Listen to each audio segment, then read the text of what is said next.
Let us continue.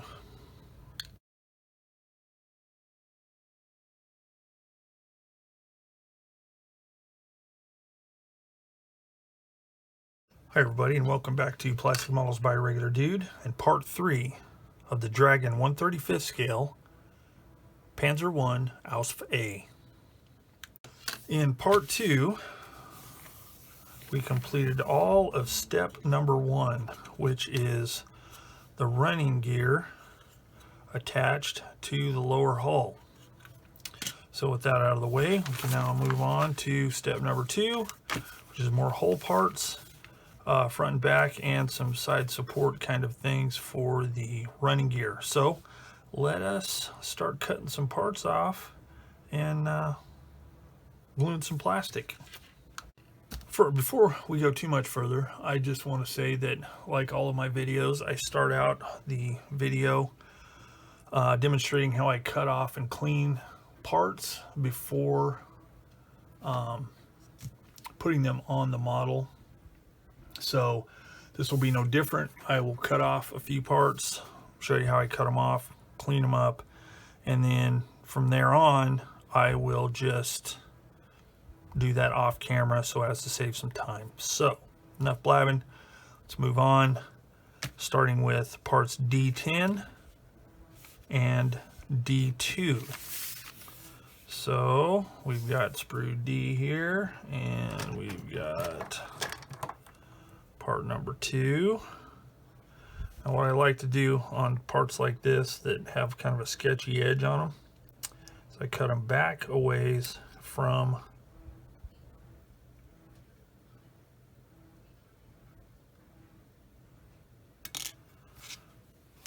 the sprue.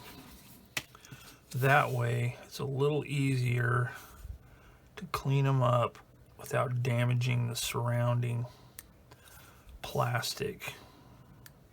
So like that. Okay, there's a little bit of burr going on there, so I'm going to use this 400 grit sanding stick and just knock it down.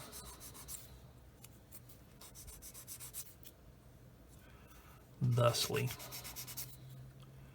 making sure it is smooth.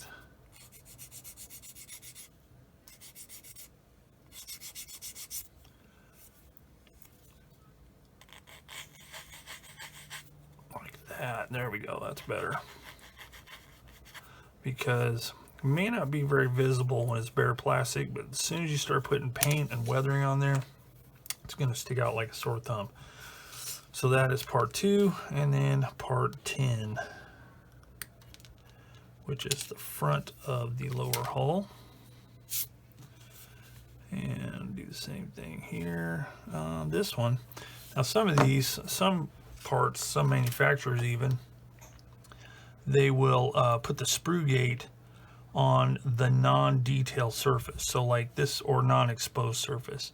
So like this part right here is exposed. That's going to be visible to the viewer. So they put the sprue gate on this side here so you can cut it off if you're careful, like that, without marring the part of the model that you're going to see. And it's very easy to clean up because it's nice and flat, and boom, there you go.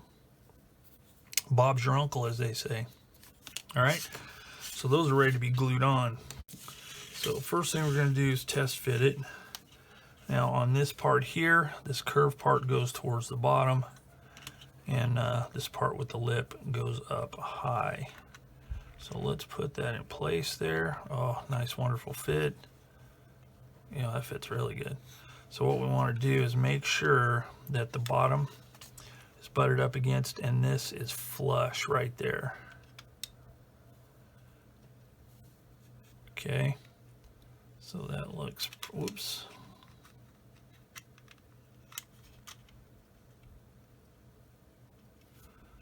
That looks pretty good. Don't want to spread the sidewalls out, so there we go. That looks good.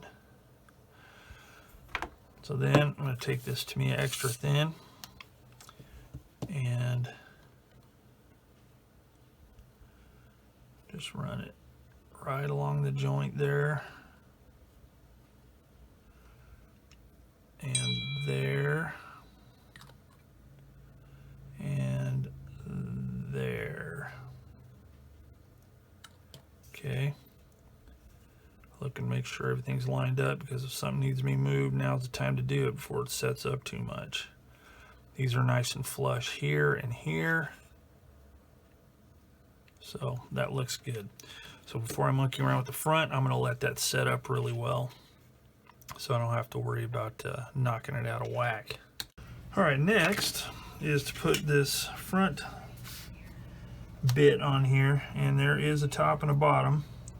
This weld seam faces down, so this goes right here like this. Let's see, yeah, this looks good. So same thing. I like the way they do their edges when they fit. They're chamfered at an angle instead of being a square butt up against it kind of joint. So same thing, gonna put some of this right along there like that. Make sure that is pressed firmly in place. And then the other side, same thing. I'm gonna push that and hold it for a second, and then I'll put the bead of cement on the bottom right here and here. Nice even. Yeah, that fits really good. You know, a little bit of glue oozed out along that edge. Once that plastic hardens back up from the cement, I'll scrape or sand that smooth. So we got that. So next, we need to do these two parts, A7 and A6. A7 goes on this side, A6 on the other. So A7 goes on this side, and A6 goes on the back side over here. And that empties one sprue. And then this will be real easy to clean because this is nice straight parts. So I just take my cutter here,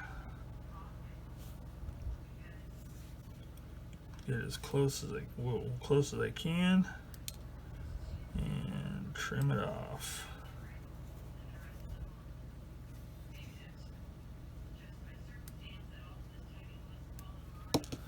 Just like that. You can also do it sideways like that. Whoa, don't want to cut that off, because that is actually a part that needs to stay. So let's flip that over and do that. All right, so there's that, and then it's very simple. Swipe of the sanding stick.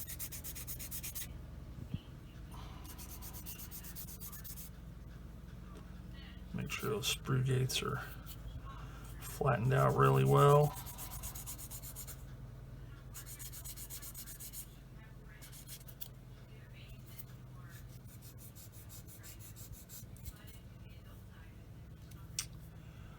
Like that, and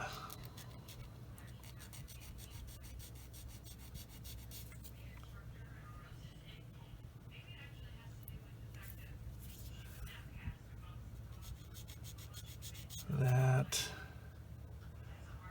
and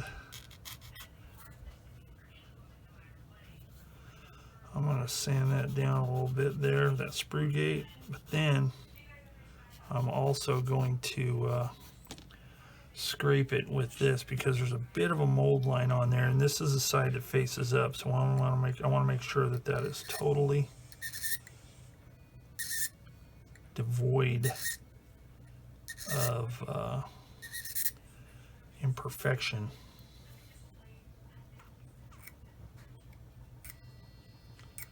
Same thing there.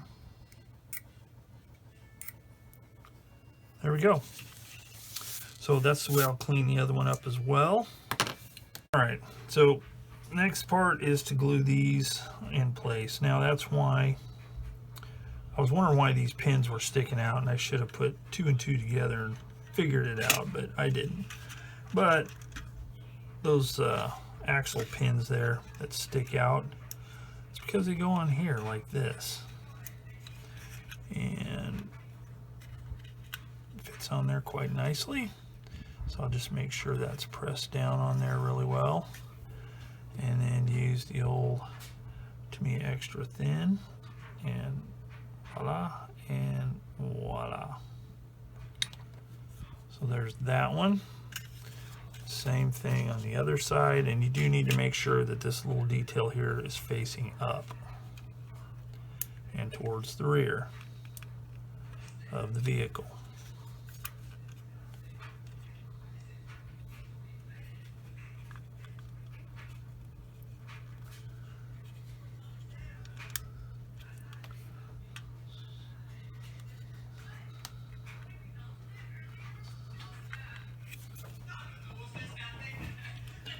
Like that. So there's that and that. And take the old extra thin again. Boom. And a boom. Voila. That takes care of step number 2. Now here is a crossroads moment for me, because normally I do the running gear separate, or the tracks separate, and install those one of the very last things I do before I start weathering. I even do some of the weathering before I do that. However, this time I'm going to do it a little bit different. I'm going to go ahead and build the tracks and put them in place on the kit, build it in its entirety, and paint everything in situ. If other people can do it, so can I. So, give me a moment. I'm going to get everything ready, start working on some magic tracks.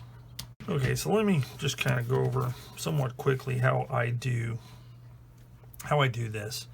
So first of all, some of this may be out of camera, out of frame, but basically what I do is I take one of these little cups and put tape on it, set it on my desk so it is firmly affixed without having to worry about it coming off or anything, because I'm going to put the tracks inside of that cup. Okay, so you know what, I'm going to try and do it without tape. I may regret it, but I want to get this set up in a way that you can see what I'm doing, especially if I zoom in. That looks pretty good. Alright, so there we go. Alright, that's kind of set up. So the next thing I need to do is I need to count out 87 tracks, because that's how many the instructions call for. 87 track links. So I cut the little bag there.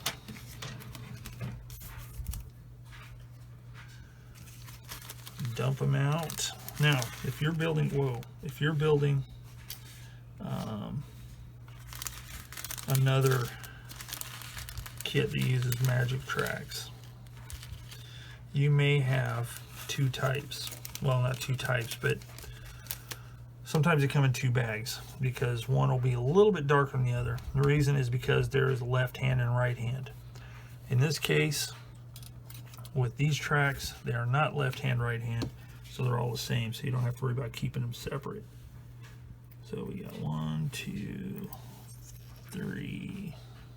As you can see here, I've got little piles. Now each one of these piles, with the exception of this one, is 10. That way if I lose count, I can start over on a given pile. I know I've got all these 10 going. So I've got 10, 20, 30, 40, 50, 60, 70, 80, 7. So I've got all my tracks there that I need. So I'm going to put all those in my little cup. Alright, so I've got 87 links there. Now, I think what I'm going to do, because in looking at some of my reference photos online, the Panzer I tanks, almost all of them in service, with the exception of parade vehicles or pre-war vehicles, there is a certain amount of sag in the tracks, especially between the idler and this last return roller. There's a pretty decent amount of sag there. So I'm going to add one link so as to at least get a little bit of sag going. I don't want to put too many links because it's easier to add than take away. So I'm going to set that aside, and I'm going to go ahead and count out my other, because I want to make sure I have enough. They usually give extras, but I just want to make sure. So I'm going to count those out and make sure I have enough. Okay, here's the next thing I'm going to do. So what I've done is I've stuck a piece of tape, sticky side up, on this board here that I use for painting and assembling tracks. Now the nice thing about this Panzer I is tracks are really narrow, so I can do both runs, one on each side. And it's actually quite simple how I do it. So I dump a few out here, and I may have to do some adjusting on the way, but I'm going to start, I think I'm going to start kind of in the middle here. Hopefully my head's not getting in the way. Put it as perpendicular to the edge as possible, and then just start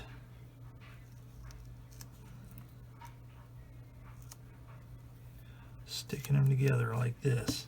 So I'm just going to run them all along the edge there so as to help keep them straight and to keep them all butted up against each other.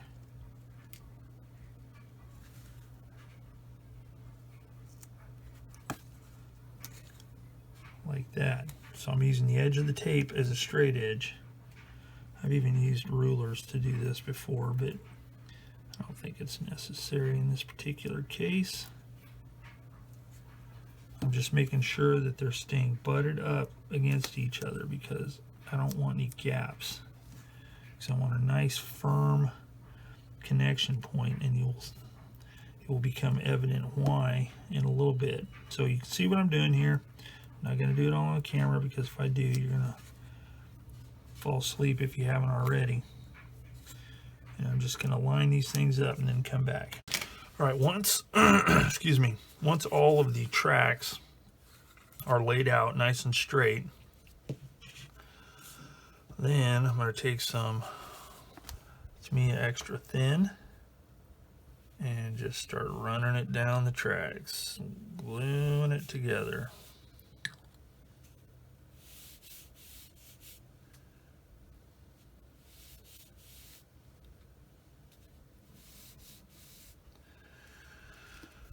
Like this. Now, don't be afraid to use this cement because it's going to seep into all the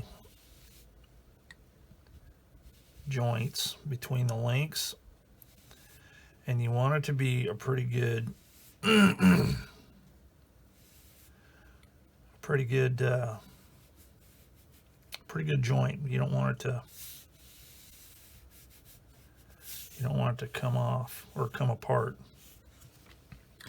Because the way this glue is, this will stay flexible for a while. So I'm going to let it sit for about 5 minutes and then come back.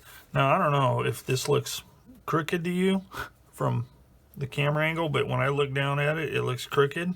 But I think it has to do with the grain and all that kind of stuff, because when I look straight down, it is straight. So don't panic if you think it's crooked. So let it sit for about 5 minutes, and then we'll come back and we'll start trying to put it on the actual vehicle.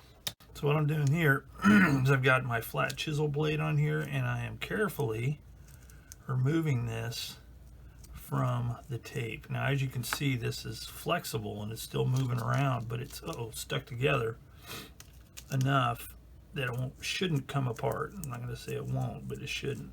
Okay, so there we go. We got our strip of track. All right. So I'm going to try and get, there we go. Okay, so there's that. And then we'll save this to do the other side. But then what I need to do, first I want to make sure it's going the right direction, and it is. Then what I need to do is I'm getting this set like it should be, and then I'm going to carefully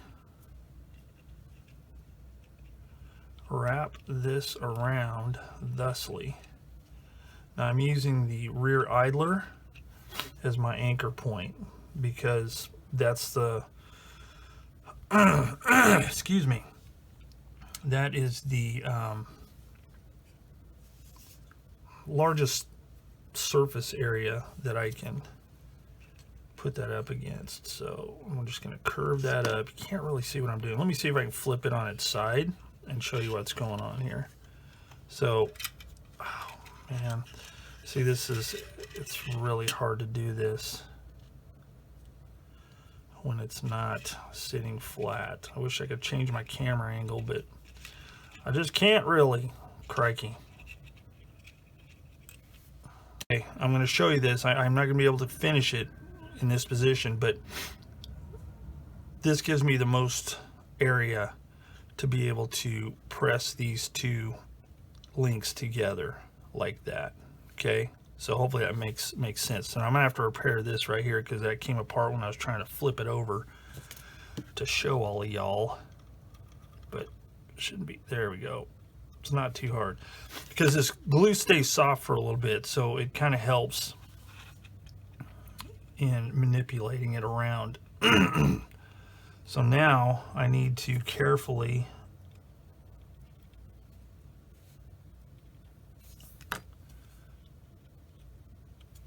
add some sag.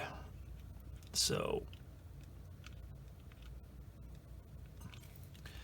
now it is possible to get everything set and then let it sit, paint the tracks off of the vehicle, and then glue it down later.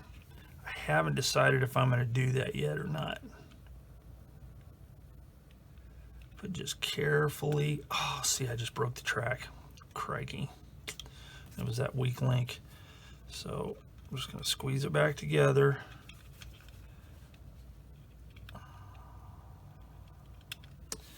All right, I'm going to have to do this off camera. And after a bit of faffing about, here we go. It's all on there. Now, as I was saying, this can all be done and left apart on the end here if you're careful. And I've done it before to where the tracks can be painted separately. I don't want to mess with that this time because I hate trying to glue stuff after it's all been painted and everything else. So here it is. That's the way it looks. So I got some decent sag in there.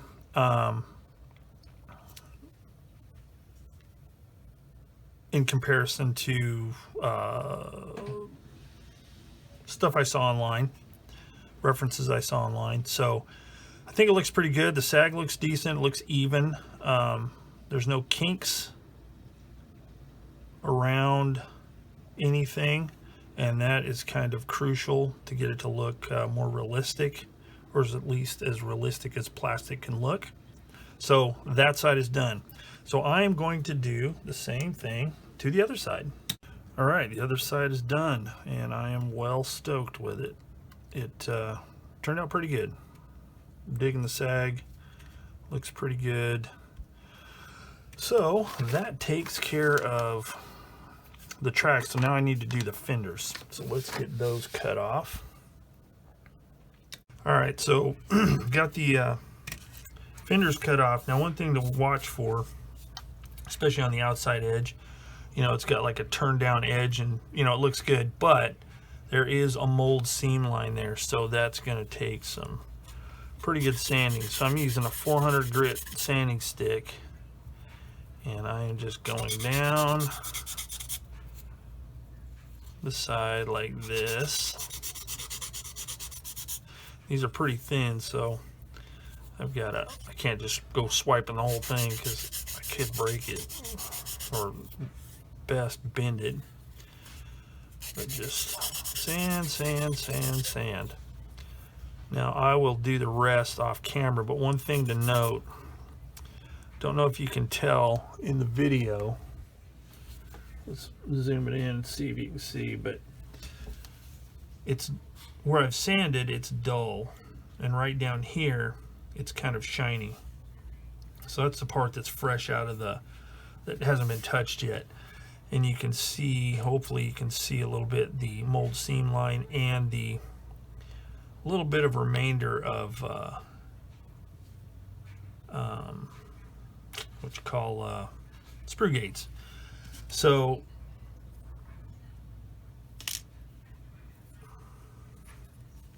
and one thing to watch for is there is detail right there, and I sanded it off, so I'm gonna have to do something about that. It's just a couple of bolt heads, it looks like, but you can see it's shiny and dull, and that's a good way to tell if you've gotten all of the stuff off. So for instance, like when you're sanding where that mold seam line is, you can see that I've got one side but not the other, so that means that seam line is still there.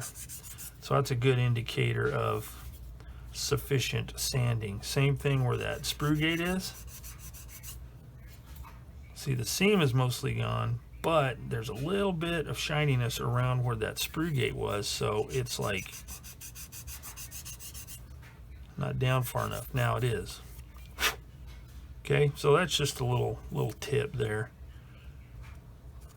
of things to look for. So anyway, I'll sand the rest of these up, and then we'll come back and glue these little parts on. All right, so I glued one of these parts on. Now here is something to take note of. There is a very, very subtle angle to one side of it. So there is a right way and a wrong way to put it on. And there's a slight bevel here. So if you do it right,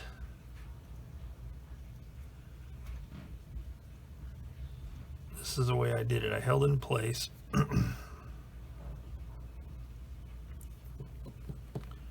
Carefully took to me extra thin, hit it from behind, and that will fill all that seam in. Push it down, and then using the back side of my blade, I make sure it's totally flush, and the seam virtually disappears. I don't know if it's actually supposed to be disappeared, but it sure will. And in this scale, probably wouldn't see much of a seam right there anyway, I wouldn't think, but who knows. But anyway, and putting it on the right way, the little bolt head detail is closer that way. So anyway, there's that. So I'm going to let that dry just for a few minutes while I get ready to actually install the fenders on the top of the hull. Okay, so the instructions are a whole bucket of vague on where those go. So there's a little notch right here, and that goes on this side. So there'll be a notch. So this one obviously will go on that side. Some loop detail here, I'm assuming for hinges or something that face the front of the hull. So looking at this illustration here, it looks like this bolt, this little flat plate that was glued on the black, or on the back of this fender, lines up with the back of the hull. So seeing it from above, if you rest this on there like that, it won't go any further in unless you don't have it lined up. And that, if you have it too far this way, it's not straight. I don't know if you can see, but right here, there's a bit of an overhang. So you push it back a little bit, click, and that lines up with the back. So I'm thinking that's the way it goes. So let's hope it is. I'll look ahead and see The illustrations are better, and yes, it looks like that's the way it's supposed to be.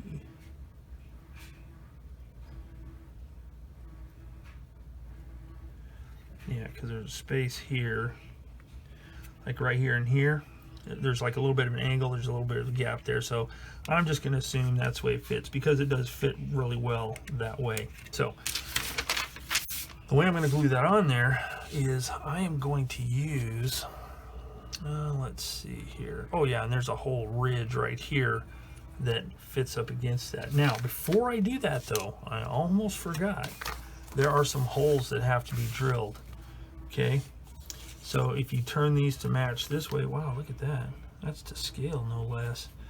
There are holes underneath that have to be drilled out. Okay. Now, there are extra holes that don't get drilled out. So, what I'm going to do to ensure that I drill out the right stuff, because I have been known to drill the wrong holes in the past, I'm going to take a little Sharpie here and doing a mirror image kind of thing.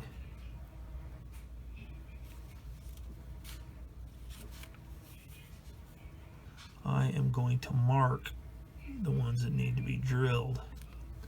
There and there, there and there.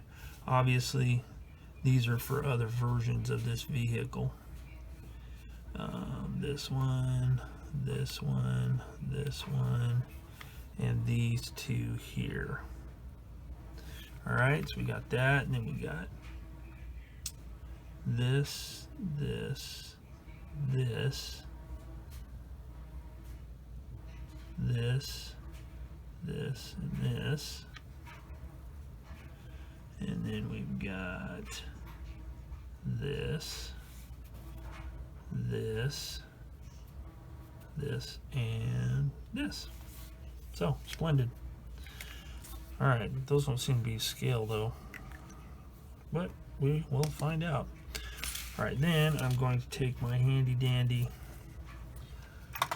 Micromark Small Tool Specialists 10-piece carbide drill bit set and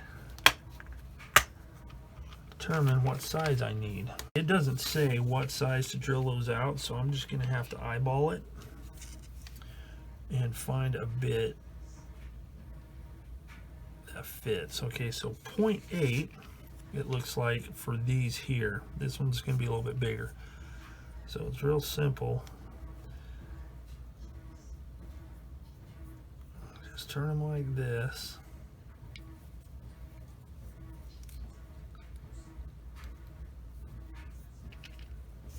And just move on down the line. Try and keep it as perpendicular to the fender as possible. And there we go. All the holes are drilled. So now I can actually glue these in place. But before I do that, I'm going to get all this little bits of plastic off my desk. And then I'm going to use my blade, my sharp blade, and just trim any burr off that there might be from drilling those out. Now, if you drill these a little bit small, that's okay, because you can bore them out a little bit bigger once they're in place, but it's easier. Well, really, it's the only way you can do it is to drill them beforehand, because that's where the indentations are, is underneath. So it's just a matter of smoothing those out. Alright, so let's start with this one here and get it in place. Okay, that looks good. That fits really nicely. So what I'm going to do, I think, is I'm going to use a little bit of this glue, tack it in place, and then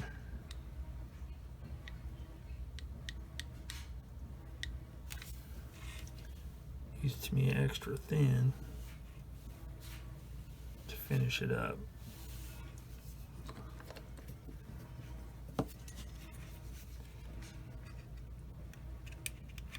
The nice thing about Tamiya Extra Thin is it sets up really fast. Yeah, this might be good enough.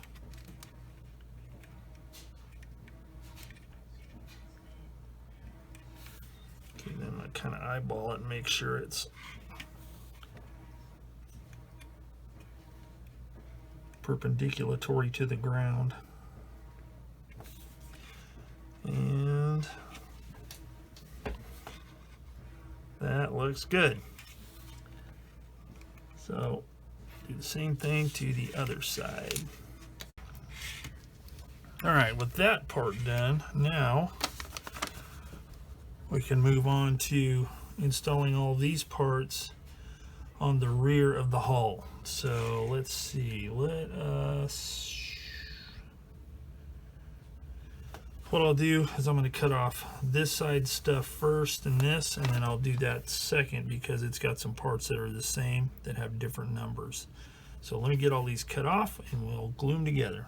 All right, so now I need to start putting this stuff together. So this is the tail light right here. This is parts B39 and 38. Now, I know you can't tell on the video, but this pin right here that fits in this hole is kind of a half moon shaped.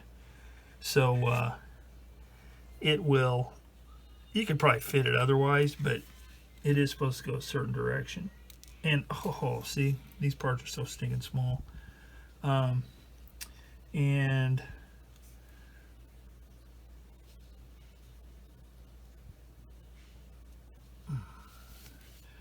what I'm going to try and do here, this is pretty tough, is I'm going to set that on top of there and glue it like that. Well, maybe not.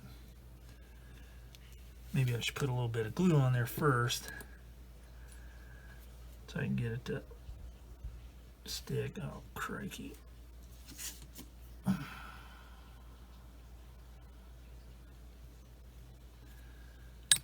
then take this.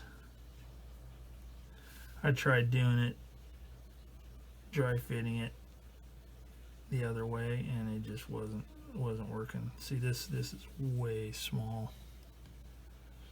Oh. Okay, I'll be back. Right after much weeping and gnashing of teeth, I got that part on there. It was really hard. I had to use my OptiVisor. That's pretty shameful. So that I'm going to set aside right there until I'm ready to put it on. So next thing I'm going to put on is the toe pintle, and that fits very easily right there. And just put a dab of glue right there. Let it, and then make sure that it is level like that. Then I'm going to take this mounting bracket for the jack block, put it there, and a little bead of cement there. Stain and frame, be ready for that. Then I'm going to put a little bit more right here. Alright, so there's that. Then we have the track block. Normally I paint stuff like this off of the vehicle, but not this time, for reasons.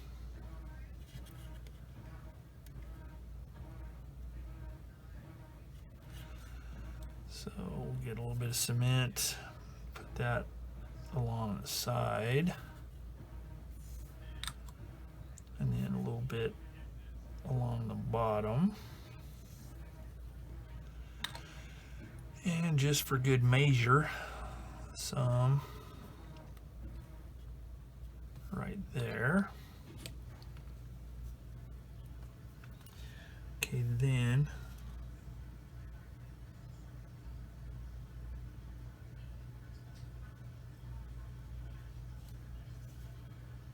this part here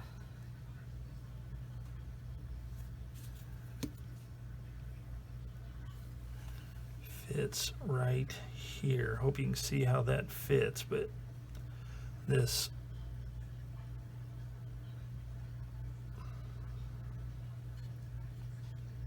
it's kind of awkward doing some of this stuff on camera so you can see it, but it's worth it. All my fans are worth it.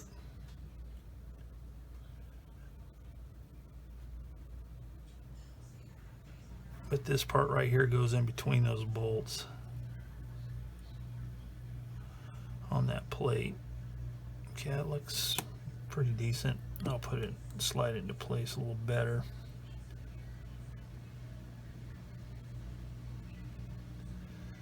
Okay.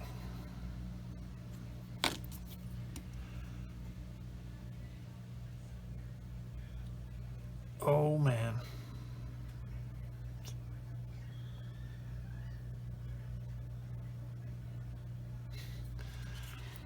See, that's one thing about Dragon kits is they've got some small parts. Some of them can be quite tricky. Okay, there we go. So now let's try it. Oh man, that's not sticking. So put some cement right there. The hard part is getting it centered up. There we go. Hope I'm not getting out of frame, folks. Sorry.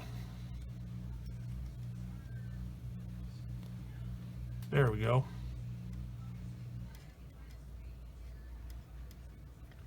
All right, so there's that. Next, I'm going to glue this tail light in place. Now there are two mounting points here, and one, as you can see there, it's kind of angled, so the angle fits like this, if that makes any sense. So what I'm going to do is I'm going to put it right there, like that, like that. Then part number B14, which kind of jumped the gun here, put it in place, but it fits up against this part right here. It's the same on this side. Same thing. Dab of cement.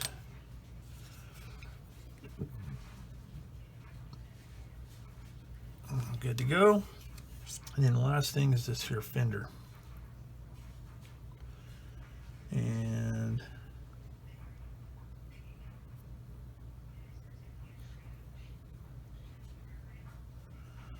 that fits right there somehow.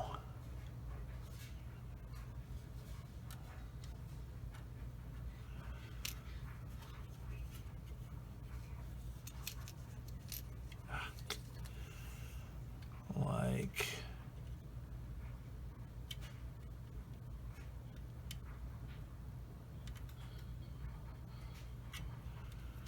well, if I can get a grip on it, fits just like that. Wow. All right, so here's the deal. I went ahead a little bit and I test fit some other parts to make sure I didn't have these fenders misaligned, and I don't. But for some reason on this on these rear fenders, there is this little tab kind of thing, and with that on there, the thing just does not fit. So I trimmed it off on this side and it fits perfectly. Okay, so again, I don't know if I did something incorrectly or what, but that's what I had to do. So I'm going to put a little bit of cement on here so I can tack it in place. Like that.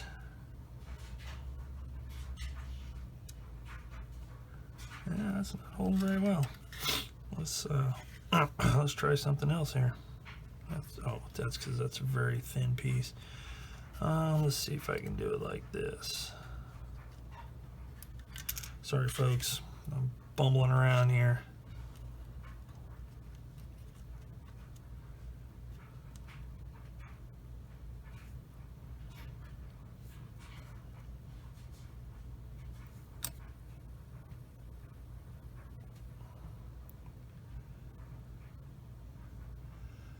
So when I do it like that, it fits as it should. Because this little piece, I've got a thumbprint on there, crikey, no problem. I can sand that off once it cures up. But that's the way it fits on there.